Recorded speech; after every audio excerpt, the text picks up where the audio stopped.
O mundo vai conhecer a besta do Apocalipse.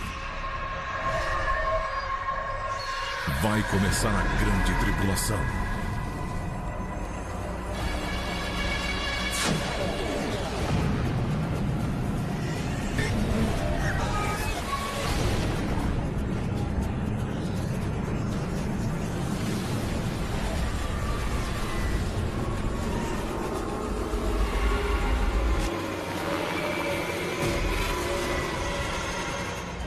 Apocalipse.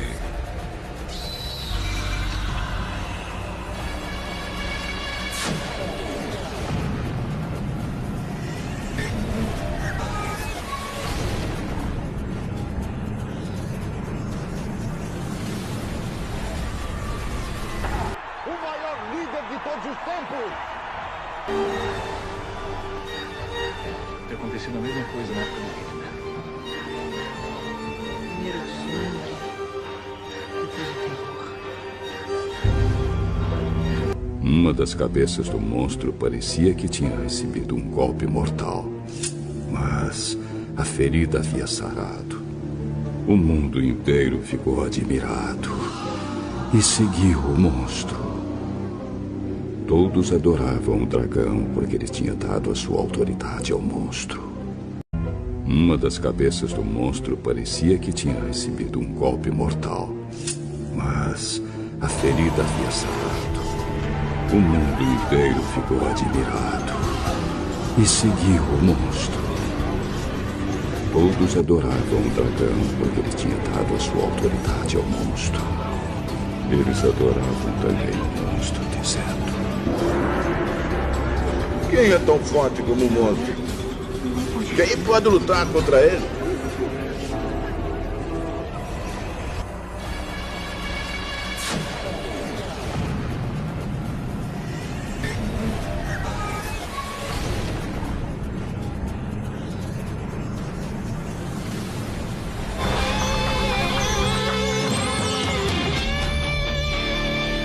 Amigos, todos vocês estão preparados aí? Nós vamos começar falando sobre esse assunto. Nós temos aí ainda 27 minutos para falar sobre esse tema. A primeira pergunta que eu queria colocar, professor Rodrigo Silva. A questão é a seguinte: quem são as bestas do Apocalipse 13, professor? Mas antes disso, eu queria saber o seguinte: você sabe me dizer qual o significado da palavra Apocalipse? Olha, eu acho que todas as perguntas eram pra mim. Quem são as bestas? E já resolva aqui, a gente vai dormir, viu? Bom, já que você perguntou o significado da palavra, Tito, eu vou aproveitar aqui. Você tem casa, eu espero que você não esteja com muito sono. Eu vou fazer uma coisa aqui inédita agora. Vou na Novo Tempo dar uma aula de grego pra você, viu? Uma aula de grego, fácil. Eu aproveito para mandar um abraço para meus alunos lá da Faculdade de Teologia, do NASP. E se você está assistindo Na Mira da Verdade, depois vai dormir, que amanhã tem aula cedo, tá bom? E lembrando que tem prova de grego semana que vem. E eu ensino uma coisa em grego, vocês vão aprender também em casa. Duas palavrinhas em grego. Primeiro eu vou ensinar uma preposição. Em grego, a preposição apó. Apó. Fala comigo em casa, apó. Apó significa para longe de. Alguma coisa que vai longe de. Por exemplo, apóstolo. Aquele que se veste e vai para longe, que vai enviado para longe. Você fala, por exemplo, apoteose, uma coisa que está longínqua, tão exagerado. Então, apó significa para longe de, para fora, para fora. Apóstolo, aquele que é enviado para fora, para longe. Ok. Segunda palavra grega, calipto. Calipto significa sombra, coisa coberta. Tanto é que tem uma árvore que chama eucalipto. Boa sombra, porque o eucalipto tem uma boa sombra. Bom. Eunice, boa vitória. Eulália, boa fala. Você não fala esses nomes, né? Eutanásia, boa morte. Então, eucalipto, boa sombra. Boa, calipto, sombra. Apocalipto, para longe da sombra. Da palavra apocalipto, para longe da sombra, veio o grego apocalipsis. Algo que está para longe da sombra, que está fora da sombra, evidentemente está revelado.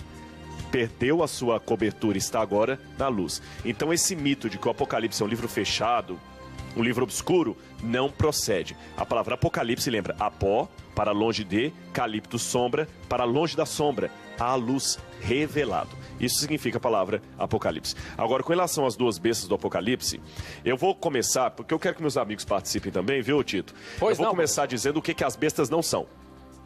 Tá certo? Ok. Eu já ouvi várias explicações. Por exemplo, tem até uma chargezinha que eu vi no jornal uma vez, um camarada com a placa dizendo assim, a besta do Apocalipse é Osama Bin Laden. Aí o camarada falou assim, mas você no ano passado falou que era George Bush. Ele falou, não, é que eu trabalho com a versão atualizada da besta. Porque cada um coloca uma coisa diferente. Isso aqui que eu vou dizer é sério, aconteceu. Eu vi num livro de um autor chamado Win Malgo que a besta do Apocalipse era a televisão. E que as duas anteninhas da TV, na época dos anos 60, 70, as duas anteninhas eram os dois chifres da besta ali. Então, quer dizer, não é por aí. Outros falaram que a besta é um computador. Outros falaram que é o chip. A besta do Apocalipse é deixada bem claro na Bíblia. Ela é o anticristo. É alguém que procede do cristianismo e usurpa o lugar de Cristo. Novamente, o grego, anti, em grego, não significa apenas aquele que é contra. É aquele que, além de ser contra, toma o lugar de. Então, a besta não pode ser um ateu, não pode ser um comunista, tem que ser alguém que saiu do cristianismo e tomou o lugar de Cristo. A besta também não é uma pessoa, um ser humano, é uma instituição que está aí atuando no mundo, as duas bestas. Então é bom deixar bem claro que elas não são. Não. Mas antes de revelar logo o que é a besta, acho que é bom a gente destrinchar um pouquinho a Bíblia para dar um suspense aí, né? E aí, professor Leandro Quadros, o que você tem a dizer sobre isso, meu amigo? Pois eu vou ler um texto e depois o pastor Luiz Gonçalves, eu sei porque ele gosta de falar do Apocalipse, e ele tá aqui já quase pulando no sofá para falar. Não, eu tô feliz com o grego, né? Eu tô feliz com o apoio e tal. Foi um apoio. Um apoio. Eu vou ler aqui um texto. Na verdade, Apocalipse 13 é muito importante nós estudarmos, amigo de casa, amigo da rádio. Apocalipse 13 nós temos que estudar à luz de Daniel, porque os dois livros são da mesma categoria, livros apocalípticos. E quando você percebe, quando você estuda Apocalipse 13, você percebe que ele tem uma grande correspondência com um outro poder político-religioso mencionado no livro de Daniel. Lógico, tem outros textos aqui, além do capítulo 7, está no capítulo 8, mas eu queria ler só Daniel 7, 25, para nós continuarmos aqui com os nossos queridos amigos e convidados especialíssimos debatendo o assunto. Na identificação desse poder, aqui tem umas características dele. Daniel 7,25 fala assim: e proferirá palavras contra o Altíssimo, e destruirá os santos do Altíssimo, e cuidará em mudar os tempos e a lei. E eles, os santos, serão entregues nas suas mãos por um tempo, tempos e metade de um tempo. Aqui diz que este poder perseguidor, representado aqui por um chifre pequeno, chifre é um símbolo de poder na Bíblia, que corresponde a uma das bestas de Apocalipse 13, diz que ele queria se colocar no lugar de Deus e mudar os tempos, a lei, e perseguiria os santos do Altíssimo. Você não precisa ir longe na história para você perceber que foi no período medieval que a igreja medieval perseguiu os santos. E quando você faz uma comparação, por exemplo, dos mandamentos em Êxodo 20 e em Deuteronômio 5 com o catecismo, você percebe, por exemplo, uma mudança drástica na lei de Deus. Por exemplo, o mandamento que diz para não adorar imagem de escultura foi tirado por inteiro do catecismo. O quarto mandamento, que ordena a observância do sábado, trocado por domingos e festas. E o 10º, que fala não cobiçarás, foi dividido em 2 para suprir a falta do segundo. Então você já começa aqui uma identificação. E aí você vai para Daniel 8 também, né? E aqui no versículo 8 diz aqui uma coisa muito interessante, capítulo 8, versículo 11. E se engrandeceu até o príncipe do exército, e por ele foi tirado o contínuo sacrifício, e o lugar do seu santuário foi lançado por terra. Aqui diz que esse poder se engrandeceria até o príncipe do exército celestial, que é Cristo, é óbvio, né? Interferiria no seu processo de ministério contínuo a favor do ser humano. E hoje nós sabemos que através da missa tenta se comunicar, não é, pastor, o perdão, a purificação, e através também da mediação dos santos contradisse, por exemplo, 1 Timóteo 2,5, que diz que há um só Deus e um só mediador entre Deus e os homens. Então, algumas obras de Cristo, não necessariamente, como o pastor bem comentou, o pastor Rodrigo, não é que está sendo contra Deus no sentido de bater em Deus, contra as doutrinas de Deus, mas muitas vezes se colocando numa posição contrária ao que Deus ensina, a pessoa se torna, o poder, o sistema se torna um anticristo, não é? Eu só queria complementar uma coisa aqui. Se você olhar em casa o Apocalipse mostra também a junção dessa besta com uma mulher, que nós vamos falar daqui a pouquinho no capítulo 17. O cristianismo de longa e longa data, sempre interpretou essa besta de Apocalipse 13 como sendo o mesmo animal que aparece em Daniel capítulo 7 e o chifre pequeno que aparece em Daniel capítulo 8. Isso, o cristianismo em toda a sua história fez a conexão. É o mesmo poder representado por diferentes símbolos. Outra conexão. Os cristãos, desde os pais da igreja, sempre interpretaram que esse anticristo tinha um envolvimento com o Império Romano. Isto não são os adventistas que criaram. Até Santo Agostinho também entendia assim, outros santos aqui, Papias, vários deles entenderam assim. Estou referindo a escritores cristãos. Agora eu queria retomar um texto que você mencionou aqui, Leandro, que você falou Daniel 7:25, você falou muito bem da mudança da lei, mas tem um detalhe que você pulou e eu queria chamar a atenção, se você me permite. Claro. Ele falou, mudou os tempos e a lei. E eu repito o que falei no momento do programa aqui. Não acredita não, e se ele estiver mentindo? E se o Leandro Quadros estiver mentindo para você? Faça o seguinte, pegue uma Bíblia em sua casa, em qualquer versão. Bíblia de Matos Soares, Bíblia da Ave Maria, Bíblia dos Testemunhos de Jeová, Bíblia evangélica, Bíblia na linguagem de hoje, qualquer Bíblia, qualquer uma. Abra em Êxodo capítulo 20, que traz os 10 mandamentos. Depois pega qualquer catecismo, em qualquer versão em francês, português, da Edições Paulinas, qualquer catecismo, e abra na parte que fala dos 10 mandamentos e compare se o que está dentro na Bíblia é o mesmo que está sendo ensinado no catecismo. Então, realmente mudou a lei. Mas a profecia não falou só da lei, falou que Darim mudar o quê? Os tempos e a lei. A palavra hebraica que está aqui para tempos, na verdade, seria melhor traduzida por calendários, que, aliás, é a tradução que aparece na Bíblia de Jerusalém e na Bíblia, na Tebe, tradução ecumênica da Bíblia. Essa palavra, calendário, é mais preciso do que tempo. Esse poder mudaria os calendários e a lei. O calendário era importante, pessoal, porque o calendário no Antigo Testamento é que marcava para os judeus quando o Messias haveria de vir.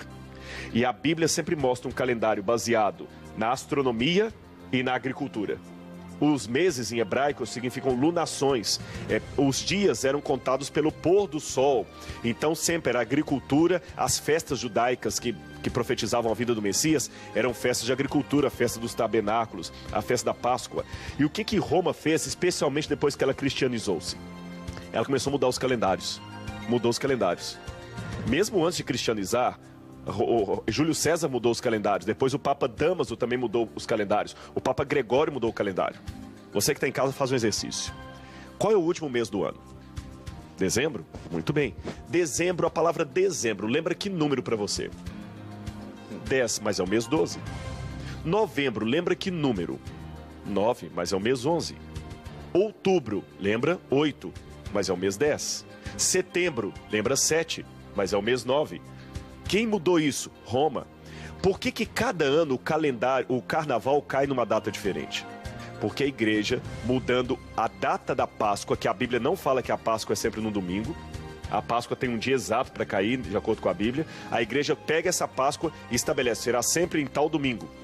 E assim o carnaval, que é uma festa pagã, está atrelada ao calendário da igreja. Por isso o carnaval, cada época, cai num ano diferente, por causa do calendário eclesiástico. Para que você vá para o carnaval, depois tenha 40 dias de quaresma para se arrepender do que fez do carnaval, e aí depois vem a Semana Santa. Quem causou essas mudanças? Os dias, de acordo com a Bíblia, são de pôr do sol, e hoje comemora-se de meia-noite a meia-noite. Essas alterações foram feitas justamente por Roma, em sua fase pagã e em sua fase cristianizada. Cuidará em mudar os calendários e a lei. Muito bem, mas se vocês estão falando aí que essa é uma besta, Apocalipse 3 fala de duas bestas, então qual seria a outra? Antes de falar da outra, acho que precisaria só voltar um pouquinho na primeira, porque Apocalipse 13, verso 1, fala assim: vi emergir do mar uma besta que tinha 10 chifres e 7 cabeças, e sobre os chifres 10 diademas, e sobre as cabeças nomes de blasfêmia. E o verso 2, que é um verso chave para ligar os textos citados pelo pastor Leandro e pelo pastor Rodrigo, diz assim: a besta que vi, ou seja, essa besta aqui do capítulo 13, era semelhante a leopardo, citado em Daniel 7. E diz assim: e com os pés como de urso, citado em Daniel 7. E a boca como de leão, citado em Daniel 7. E diz assim: e deu-lhe o dragão, que de acordo com Apocalipse 12, verso 9, seria Satanás, uma das explicações. E diz assim: e deu-lhe o dragão o seu poder, o seu trono e grande autoridade. Então, a primeira besta do Apocalipse, ela se levanta do mar. Mar é água. E quando você vai para Apocalipse 17, verso 15, a Bíblia diz que água, em profecia, significa povos, multidões, nações e línguas. Então, esse poder, essa besta aqui, se levantaria do meio do povo, do meio das pessoas. E como o pastor Rodrigo citou, no caso, tem a ver com o cristianismo, do meio do cristianismo, do meio do povo. E o texto, o verso 2, esse texto, chama a nossa atenção para uma coisa muito séria. Diz que o poder que a besta tem é o poder de Satanás. E que o trono que a besta senta é o trono de Satanás. E que a autoridade que a besta exerce é a autoridade de Satanás. E o capítulo, quer dizer, é impossível a gente falar em meia hora todo esse assunto. Mas a verdade é que a primeira besta de Apocalipse 13 ficou claríssimo aqui na fala dos nossos companheiros, que a primeira besta é uma besta romana. A primeira besta é uma besta romana. Agora, a segunda já não é uma besta romana, mas depois elas vão se unir lá no final. Outra característica que nos ajuda a identificar a primeira besta que subiu do mar, creio que no verso 3, quando diz que esse movimento teria um golpe de morte, mas sua chaga mortal foi curada. E vemos ali a maneira pela qual o poderio desse movimento foi exercido por esse período de 1260 anos. 1260 anos, que conclui-se com a maneira pela qual o Papa perdeu seus direitos em 1798. Então, de maneira clara, não há como fugirmos, né? Diversas características que apontam de maneira clara, identificando esse movimento. Agora, com relação à segunda besta, viu, Tito? Já para satisfazer a sua ideia aí, nós vimos então que a primeira besta, se ela está ligada com Roma, estou falando de Europa. Concordam comigo? Porque o que hoje você chama de Europa era uma extensão do Império Romano, e lógico, pegava um pouco mais como o norte da África, a Ásia, mas é aquela parte ali. O mundo habitado naquela ocasião, a gente até fala muito em arqueologia do Mediterrâneo, o mundo do Mediterrâneo, né? Mare Nostrum, que diz em latim, o mar do Mediterrâneo. A outra besta é colocada no Apocalipse num contraste com a primeira. Ele mencionou que essa sai do mar. Se você olhar na sua Bíblia e na sua casa, Apocalipse capítulo 13, verso 11, esta outra emerge da terra. O contraste entre mar e terra dá a entender então que essa terra, que seria um lugar desabitado, um lugar novo, inédito, porque está contrastando com o mar. Ora, qual é justamente a representação da nova terra na história, que surge justamente depois de todo esse período da Idade Média aí? A descoberta da América. E assim como Roma, embora Roma seja apenas uma parte da Europa, a Europa toda é representada por Roma, eu digo Roma capital agora, tá certo? Você pega a cidade de Roma, ela representa toda a Europa. Então agora eu tenho que pegar o contraponto disso. Qual é a nova terra? A história mostra bem claro. Até o nome que se dava, o Novo Mundo, é a América. A América é o Novo Mundo.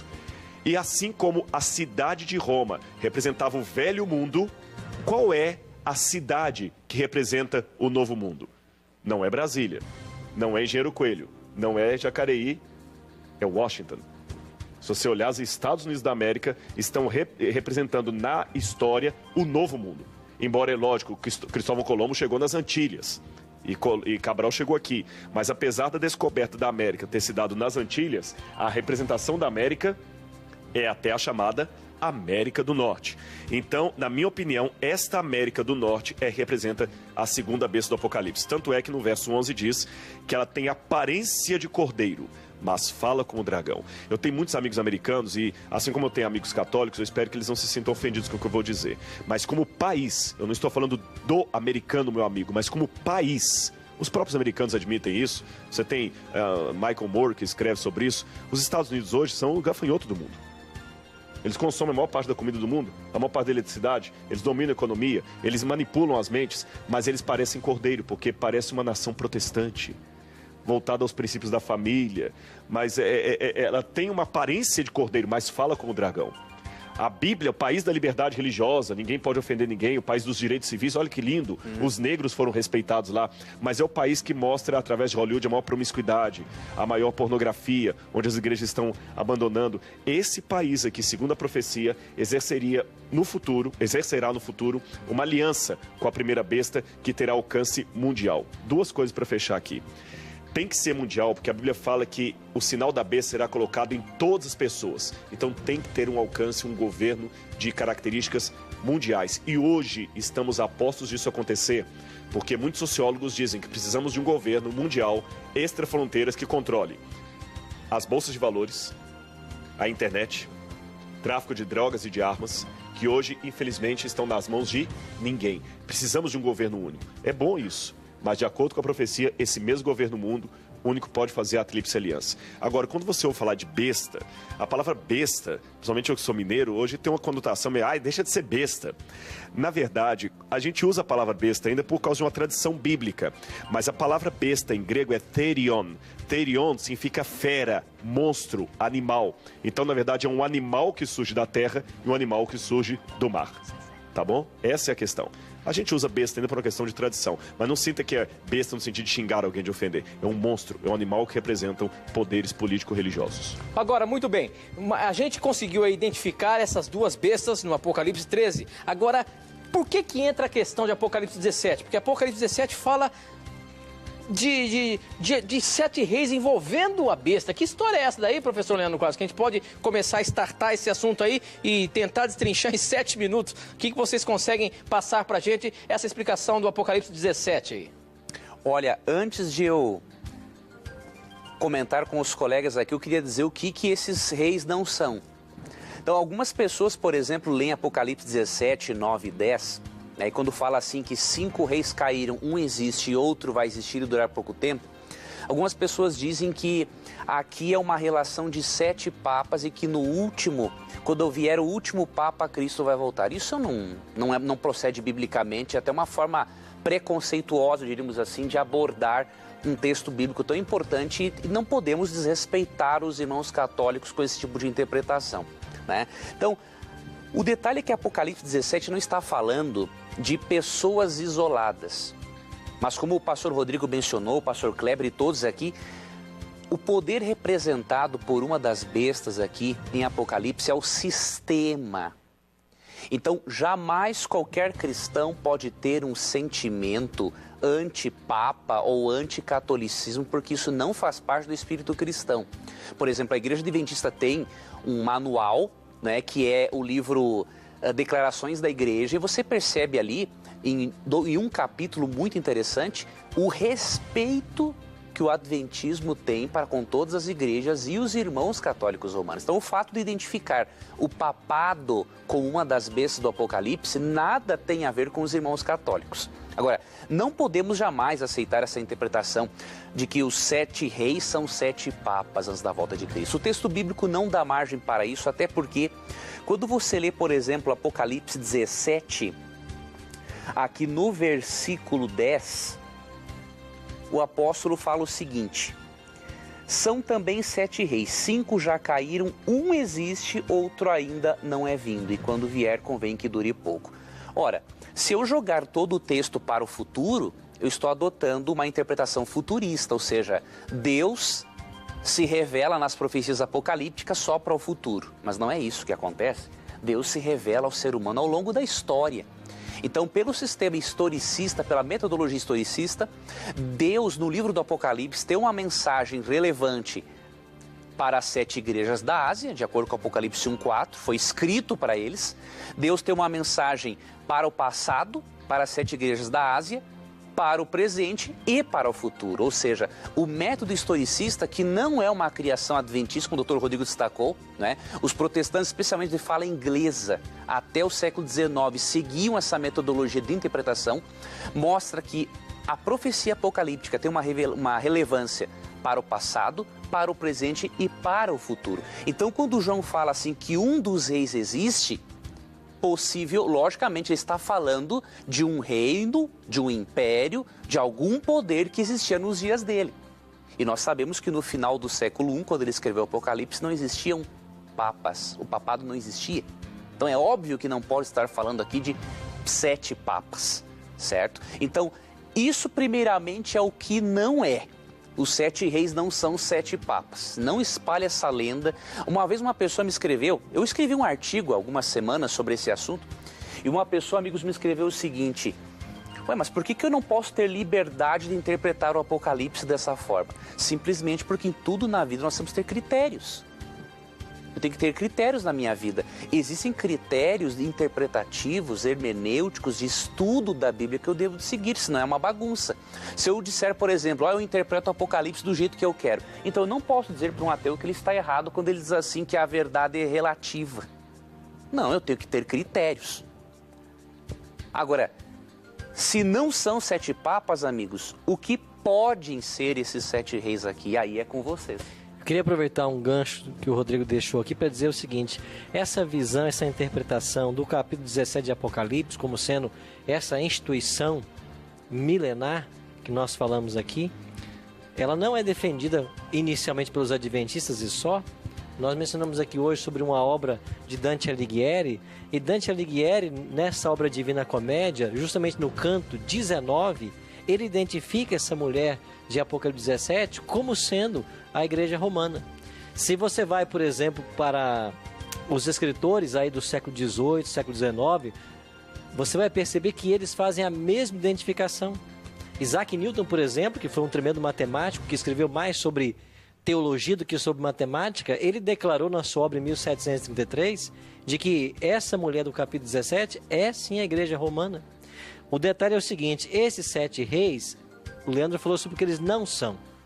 A igreja adventista não tem uma posição definida sobre o assunto, mas tem algumas sugestões. Uma delas, que esses 7 reis seriam 7 formas de governo pelos quais Roma passou desde a sua fundação, em 753 a.C. Vieram aí os reis, cônsules, decembros, ditadores, tribunos.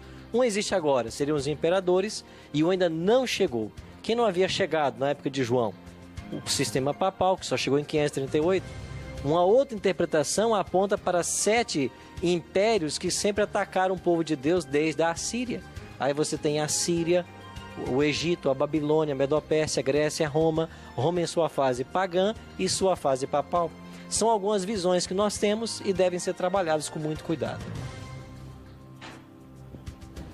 Muito bem, eu creio que esse é um assunto, pastor, que nós precisaríamos dedicar um programa todos na mira, só para tratar de Apocalipse 13 e Apocalipse 17.